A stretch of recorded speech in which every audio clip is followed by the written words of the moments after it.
Hola a todos, qué emoción tenerlos aquí. Como les cuento, hoy les traigo todas las nuevas historias, relatos y experiencias increíbles y a veces un poco misteriosas que yo, Lily, he vivido a lo largo de mi vida. Desde sucesos extraños, encuentros inolvidables hasta secretos que guardan lugares como este relicario maldito que ven en la imagen, todo lo iré compartiendo con ustedes, detallado y tal cual lo recuerdo. ¿Están listos para adentrarse en este mundo lleno de misterio, emoción y cosas que no se explican tan fácil? Vamos a empezar. ¿Qué es un duende? ¿De dónde viene la palabra duende? La palabra en español tiene un origen muy curioso, viene de la expresión duende casa, que se acortó a duende, lo cual significa dueño de la casa. Se les llamaba así porque en la antigüedad la gente creía que estos seres se apoderaban de los hogares, instalándose en ellos y haciendo de las suyas.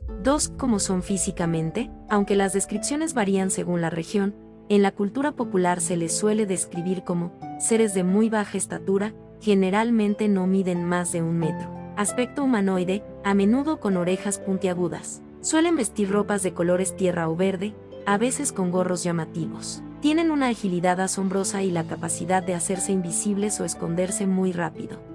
Su personalidad, buenos o malos. En la mayoría de las leyendas, los duendes no son ni completamente buenos ni completamente malos, son neutrales y muy traviesos. Les encanta hacer bromas pesadas a los humanos, como esconder las llaves, calcetines o herramientas, para luego hacer que aparezcan en lugares absurdos. Hacer ruidos extraños por la noche, como pasos o platos que se mueven. Enredar el cabello de las personas o las crains de los caballos mientras duermen. Sin embargo, si se les trata con respeto, y a veces si se les deja una ofrenda, como un plato de leche, miel o pan, pueden llegar a ser muy trabajadores y ayudar en las tareas del hogar o proteger la naturaleza del lugar. 4 tipos de duendes. Según el mundo, cada cultura tiene su propia versión de estos pequeños seres. Leprechauns, Irlanda son quizás los más famosos. Visten de verde, hacen zapatos, guardan ollas llenas de oro al final del arco iris y, si logras atrapar a uno, tiene que concederte 3 deseos para que lo libres. Aluxes y chaneques, México y Centroamérica. En la mitología maya y azteca existen estos seres de los bosques y milpas. Son guardianes de la naturaleza. Si los respetas, cuidan tus cultivos. Si los ofendes, pueden perderte en el monte o causarte fiebres. Trasgos, España, muy populares en el norte de España, Asturias y Cantabria. Son los típicos duendes domésticos, ruidosos y bromistas que habitan en las casas. Kobolds, Alemania, espíritus que pueden vivir tanto en los hogares, ayudando con las tareas si se les trata bien, como en las minas. Una de las historias más detalladas y famosas registradas sobre un kobold en Alemania es la leyenda de Inselman, también escrito Inselman. Aunque hoy lo catalogamos como leyenda, en su época se trató como un hecho real y documentado. La historia proviene directamente del diario personal de un párroco luterano llamado Mark Ward Feldman, quien registró meticulosamente los acontecimientos ocurridos entre 1584 y 1588 en el castillo de Udemullen, en la región de Luneburgo, al norte de Alemania. Esta es la crónica de los 4 años en que un kobold se adueñó de un castillo. El misterioso visitante de Udemullen. En el año 1584, la noble familia von Odenberg comenzó a notar ruidos extraños en el castillo.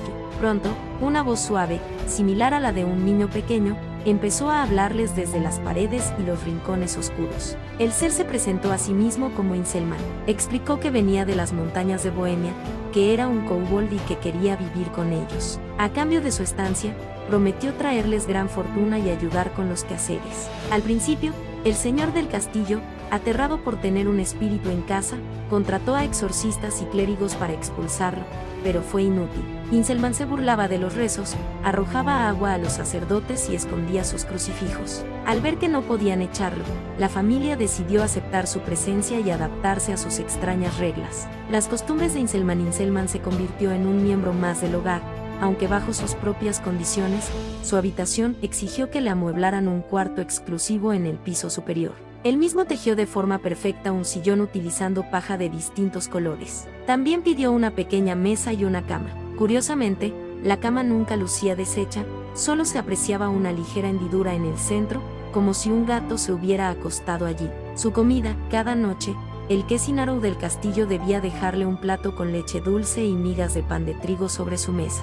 Por la mañana, el plato siempre aparecía limpio. Su lugar en la mesa a veces decidía cenar con los señores del castillo. Debían colocarle una silla y un plato en la mesa principal. La comida que le servían desaparecía misteriosamente, aunque días después la encontraban escondida debajo de los bancos, y las copas de vino que le servían se elevaban en el aire vaciándose solas. El sirviente perfecto, y el peor juez durante su estancia, Inselman demostró ser un trabajador impecable. Limpiaba la cocina, organizaba las herramientas y cepillaba a los caballos en el establo hasta dejarlos relucientes. Sin embargo, tenía un temperamento implacable con la pereza y los malos hábitos. Si un sirviente se quedaba dormido o hacía mal su trabajo, Inselman lo golpeaba con un palo invisible o le jalaba el cabello mientras le gritaba con su voz chillona. También detestaba la arrogancia y la tacañería de las visitas. Si un invitado noble era grosero con el personal, el kobold le saboteaba la comida, le escondía las pertenencias o le hacía tropezar en los pasillos. El día que reveló su forma, aunque casi siempre era invisible,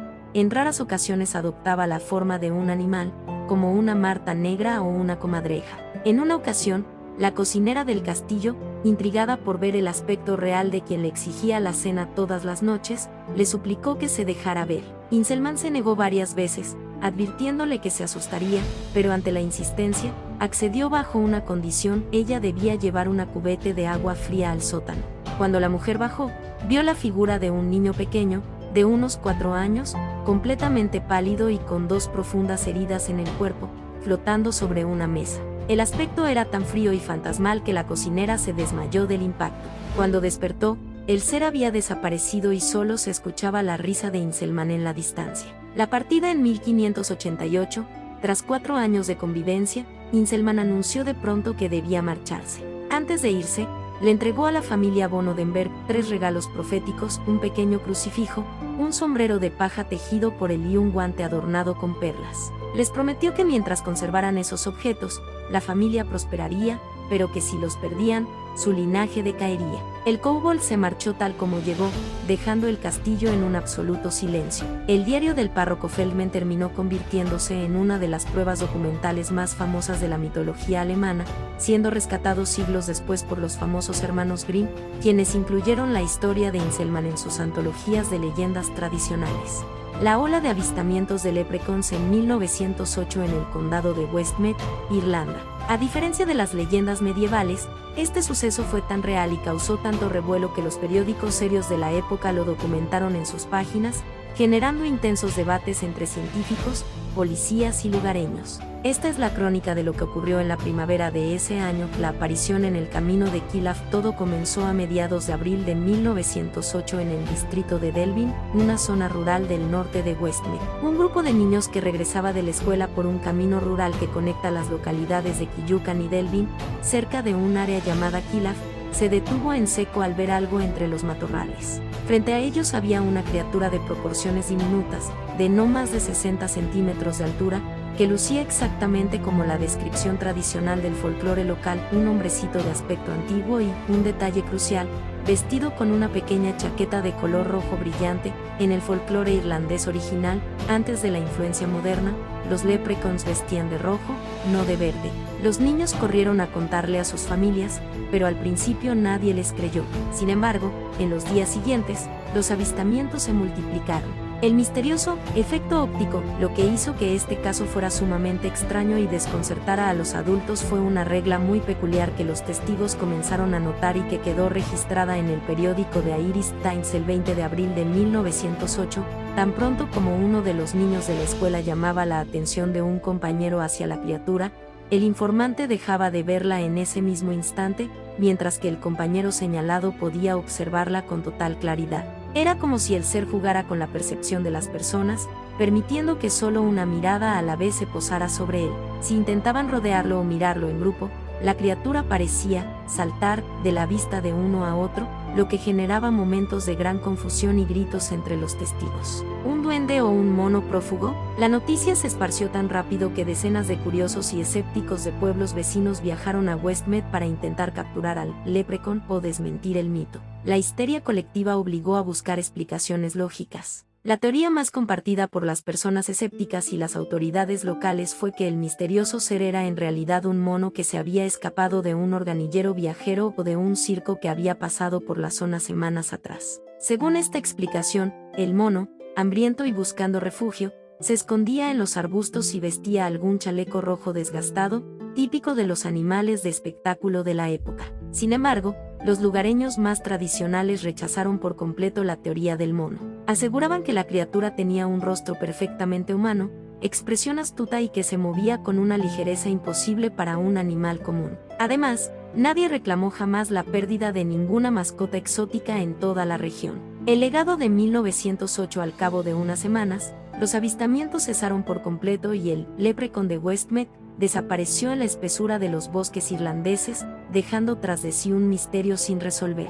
Para los historiadores, este evento es sumamente valioso porque ocurrió a principios del siglo XX, una época en la que la educación formal avanzaba rápidamente por la Irlanda rural, pero donde la línea entre la realidad cotidiana y el antiguo respeto por la gente pequeña, the God People, aún era increíblemente delgada. Trasgos, España muy populares en el norte de España, Asturias y Cantabria. Son los típicos duendes domésticos, ruidosos y bromistas que habitan en las casas. Para hablar de una historia documentada en España que encaje perfectamente con las travesuras y el caos atribuidos tradicionalmente a un trasgo, debemos viajar al año 1915 en el norte del país, específicamente a la pequeña aldea montañosa de Rayán, en Asturias. Este suceso, conocido en la región como el miedo de Rayán, fue tan violento y público que involucró a toda la comunidad, a la policía, a médicos y a la prensa de la época. Para los locales, no había duda, la casa de la familia Bayón había sido invadida por un trasgo doméstico sumamente enfurecido.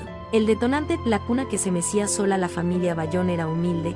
Eusebio Bayón y Concepción González trabajaban duro en el campo y en las minas de carbón para mantener a sus 13 hijos. En 1915, poco después del nacimiento de su último hijo, Juan, comenzaron los sucesos extraños. Una noche, Concepción se despertó con el llanto del bebé. Al entrar a la habitación, se quedó helada. La pesada cuna de madera se mecía sola con una fuerza tremenda, de lado a lado, como si unas manos invisibles y vigorosas la sacudieran.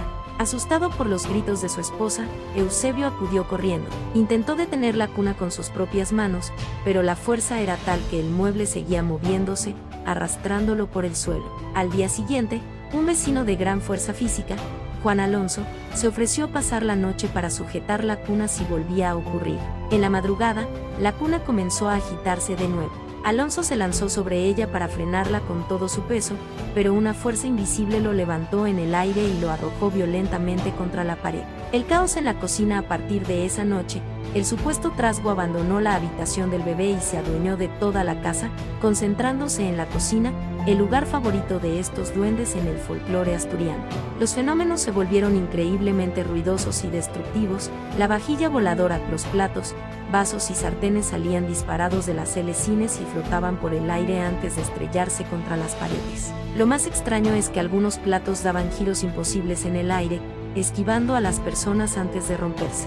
Lluvia de piedras de río de gran tamaño caían desde el techo de la casa, que estaba perfectamente sellado, golpeando los muebles pero, curiosamente, sin llegar a herir de gravedad a ningún miembro de la familia. Comida saboteada. Al igual que en las leyendas de trasgos, la comida que Concepción dejaba preparada desaparecía de las ollas o aparecía mezclada con ceniza y tierra de la chimenea. La investigación oficial. La situación se volvió tan insostenible que la familia Bayón tuvo que abandonar la casa y dormir en los prados o en los portales de los vecinos. El alcalde del municipio y la Guardia Civil decidieron intervenir.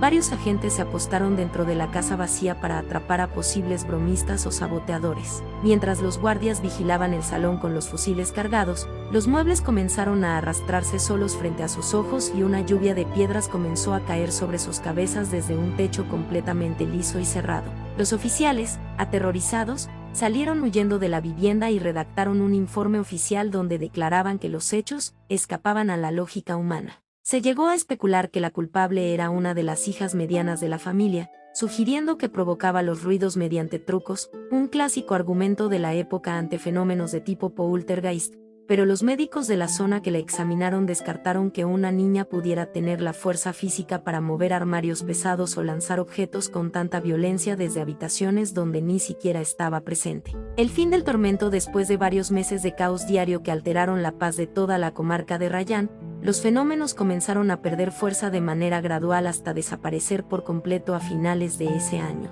La familia Bayón pudo regresar a su hogar y el silencio volvió a las montañas de Asturias, pero la historia de El miedo de Rayán quedó grabada para siempre en la memoria colectiva asturiana como el caso real más famoso de un trasgo doméstico que reclamó con furia su territorio. Aluxes y chaneques, México y Centroamérica. En la mitología maya y azteca existen estos seres de los bosques y milpas. Son guardianes de la naturaleza. Si los respetas, cuidan tus cultivos. Si los ofendes, pueden perderte en el monte o causarte fiebres. Una de las historias contemporáneas más famosas, impactantes y documentadas sobre los aluxes es la leyenda del puente de Cancún, el puente de la zona de Misú, ocurrida a principios de la década de 1990. Esta historia no proviene de un códice antiguo, sino de las bitácoras de los ingenieros, constructores y las páginas de los periódicos locales en Quintana Roo, México. El misterio del puente que se caía solo en 1991, la Secretaría de Comunicaciones y Transportes comenzó la edificación de un gran puente vial justo a la salida del Aeropuerto Internacional de Cancún, el cual conectaría con la carretera hacia Playa del Carmen y la zona hotelera. Era una obra de ingeniería moderna, planeada meticulosamente con maquinaria pesada y grandes estructuras de concreto. Sin embargo, desde la primera semana de construcción, algo inexplicable comenzó a suceder.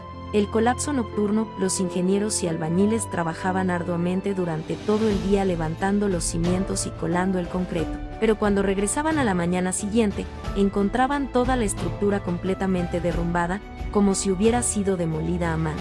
Sin huellas de maquinaria, al principio, los encargados de la obra pensaron que se trataba de un sabotaje por parte de delincuentes o manifestantes locales. Sin embargo, no había huellas de neumáticos de maquinaria pesada, ni rastro de explosivos, ni herramientas olvidadas. El concreto y las varillas de acero simplemente yacían en el suelo, desmoronados de una manera imposible de realizar sin hacer un ruido masivo. La guardia nocturna. Tras el segundo derrumbe consecutivo, los encargados decidieron montar guardias nocturnas con vigilantes armados para capturar a los saboteadores. La historia cuenta que, en medio de la noche profunda de la selva caribeña, los guardias comenzaron a escuchar risas chillonas, murmullos y ruidos de herramientas antiguas golpeando el concreto. Al asomarse con sus linternas, vieron a varios seres diminutos, de poco menos de 1 metro de estatura, que se movían con una agilidad sobrehumana. Estas pequeñas criaturas estaban desmantelando los cimientos del puente con una velocidad asombrosa y usando únicamente sus manos y herramientas rústicas. El terror de los guardias fue tal que abandonaron sus puestos y se negaron a regresar a vigilar el lugar. El pacto y la casa de los aluxes. Ante el temor de los trabajadores y el retraso de la obra, los albañiles originarios de la región explicaron a los ingenieros que no se trataba de delincuentes, sino de aluxes, los guardianes ancestrales de la selva maya. Al haber invadido su territorio y talado parte de la vegetación sin pedirles autorización, los aluxes estaban defendiendo su tierra. Para resolver el conflicto, se aconsejó buscar a un H-men, sacerdote maya. El sacerdote acudió al lugar de la obra y realizó una ceremonia ritual de ofrenda y respeto para pedir formalmente el consentimiento de los aluxes. La condición que pusieron estos seres para permitir la construcción del puente fue muy clara: debían construirles un hogar propio en ese mismo sitio. Así fue como los ingenieros mandaron edificar una pequeña pirámide de piedra de estilo maya justo debajo del puente. Una vez terminada esta pequeña casita como ofrenda, los derrumbes cesaron de inmediato. El puente se pudo construir con total normalidad y se inauguró sin volver a presentar un solo fallo estructural. La leyenda sigue viva durante más de 30 años. Los locales y turistas que salían del aeropuerto de Cancún podían ver la curiosa pirámide de piedra gris resguardada bajo la estructura del puente. En julio de 2022, debido a las obras de ampliación del Boulevard Colosio, la casita original de los aluxes tuvo que ser demolida. Sin embargo, respetando la tradición y el temor a que regresara la furia de los guardianes, se realizó una nueva ceremonia de retiro con un sacerdote maya. Una vez concluidas las remodelaciones en 2023, los constructores volvieron a edificar la pirámide de los aluxes, esta vez en un punto más alto y visible cerca de la misma zona, asegurando que los pequeños guardianes sigan teniendo su hogar y protegiendo las carreteras de Cancún. En México, la creencia en los chaneques, del náhuatl chaneque, los que habitan en lugares peligrosos, está sumamente arraigada, especialmente en el estado de Veracruz. Los relatos sobre estos seres no solo forman parte del folclore antiguo, sino que siguen ocurriendo hoy en día. Una de las historias reales y documentadas por la prensa local más impactantes ocurrió en mayo de 2026 en el centro histórico de Veracruz. Fue el estremecedor testimonio de una joven madre llamada Miriam Paola, de 23 años, quien vivió una experiencia paranormal con su bebé, Eddie, que movilizó la atención de la comunidad. Esta es la crónica de los hechos que el misterio de los departamentos abandonados. Todo comenzó cuando Miriam Paola y su pequeño hijo de meses de nacido fueron a quedarse unos días en la casa de su padre, ubicada en el centro de la ciudad de Veracruz. Durante su estancia, unos técnicos acudieron al domicilio para instalar un sistema de aire acondicionado. Para facilitar los trabajos, el papá de Miriam la invitó a subir a la ESATI. Desde ahí, la joven pudo observar detalladamente un conjunto de departamentos contiguos que habían permanecido completamente deshabitados y cerrados por más de 30 años. Miriam relató que, al asomarse a esos pasillos polvorientos y llenos de sombras, sintió una vibra sumamente pesada. Lo que ella no sabía era que, según la tradición veracruzana, los chaneques suelen adueñarse de los lugares abandonados por los humanos, convirtiéndolos en sus dominios. La mano en la madrugada. A partir de esa misma noche, el comportamiento del bebé Eddie cambió drásticamente. El niño, que solía ser muy tranquilo, comenzó a llorar sin consuelo, se mostraba sumamente inquieto y era incapaz de conciliar el sueño. Pocas noches después, de madrugada, Miriam despertó abruptamente con una extraña sensación física. Al abrir los ojos en la pinambre de la habitación, se quedó paralizada de terror. Una mano pequeña y completamente negra le estaba tocando el rostro a ella, mientras que con la otra le sujetaba la cabeza a su bebé. Antes de que pudiera gritar, la presencia se desvaneció en la oscuridad del cuarto. El bebé que voló de la cama. El suceso más perturbador e inexplicable ocurrió la noche siguiente. Para proteger al bebé y evitar que se cayera, Miriam y su esposo decidieron dormir en un colchón colocado directamente sobre el piso. Pusieron al pequeño Eddie exactamente en medio de los dos, rodeado de almohadas protectoras. En medio de la noche, Miriam sintió un tirón brusco. Despertó sobresaltada al notar cómo alguien jalaba la sábana con fuerza, arrastrándola hacia la esquina del cuarto. Al encender la luz, se llevaron una sorpresa escalofriante. El bebé ya no estaba en medio de ellos. El pequeño Eddie apareció durmiendo plácidamente en el suelo, a varios metros de distancia, perfectamente envuelto en sus sábanas y cobijas entre las almohadas. La madre declaró a los medios locales con total seguridad: el niño no sabe caminar, todavía no sabe gatear ni se sabe bajar solo del colchón. Si se hubiera rodado, habríamos escuchado el golpe o su llanto. No hubo ruido. Fue como si lo hubieran levantado y acostado allá con todo y sábanas. El avistamiento del pequeño encapuchado. Días después, alrededor de las 9 de la noche, Miriam se encontraba en la habitación cuando sintió una intensa mirada sobre ella. Al voltear lentamente hacia una de las esquinas junto a la cama, lo vio con total claridad. A un costado del mueble estaba parada una criatura diminuta, de unos 50 centímetros de estatura o menos, más pequeño que su propio bebé. El ser era robusto y no permitía que se le viera el rostro, pues llevaba una especie de capucha oscura que lo cubría por completo, manteniéndose estático y observándolos fijamente. Aterrorizada por el constante acoso de la criatura hacia su hijo, la familia decidió abandonar la vivienda y buscar la ayuda de un curandero local. Según las creencias de Veracruz, cuando un chaneque interactúa tan de cerca con un niño, puede robarle el alma, pérdida del tonali, lo que requiere de rezos y limpias con hierbas para que el menor recupere su tranquilidad y salud. Este caso reciente conmocionó a los habitantes de Veracruz, sirviendo como un recordatorio de que, para muchos, los chaneques no son leyendas del pasado, sino vecinos invisibles que aún habitan entre las sombras de las casas viejas.